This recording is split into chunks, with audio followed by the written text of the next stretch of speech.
शहदादकोट में नवाज़ लीग कारकुन पारां नवाज़ शरीफ जे ॾींहुं अचण जी ख़ुशी में इस्तक़बाल कैंप लॻाई वई।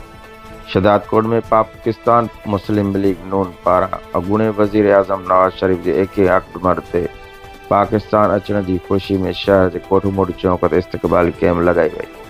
कैंप में नवाज़ लीग अॻवान एडवोकेट अब्दुल वहाब खोसो, एडवोकेट मोहम्मद बख्श सासोली, मोहम्मद अशरफ मलक, शाहबान जमाली, नियाज़ बलोच, पाकिस्तान ऐं ॿियनि समेत कारकुननि में नवाज़ शरीफ जी तस्वीरूं खणी संदसि हक़ में नारेबाज़ी कई। उन मौक़े ते एडवोकेट अब्दुल वहाब खोसो ऐं ॿियनि मीडिया सां ॻाल्हाईंदे चयो त 21 अक्टूबर ते अॻूणो वज़ीर आज़म मियां मोहम्मद नवाज़ शरीफ पंहिंजे वतन पाकिस्तान अची रहियो आहे ऐं नवाज़ शरीफ पारां मुबैना पाकिस्तान में जलसो मुनक़िद कयो वियो आहे। जलसे में शिरकत लाइ सिंध मां ख़सूसी ट्रेन जो काफ़िलो रोहड़ी ज़रिए लाहौर वेंदो। शहदादकोट समेत सिंध जे अवाम खे जलसे में शिरकत लाइ अपील कजे थी।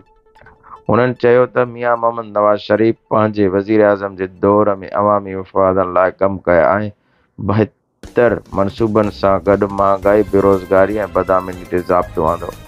उन्हनि चयो त नवाज़ शरीफ जे अचण जो ॿुधी निगरान हुकूमत पेट्रोल ऐं डीज़ल जी क़ीमतुनि में घटिताई आंदी आहे। उन्हनि वधीक चयो त हिकु भेरो ॿीहर नवाज़ शरीफ मुल्क जो वज़ीर आज़म थींदो ऐं मुल्क में महांगाई ऐं बेरोज़गारी जो ख़ात्मो आणियो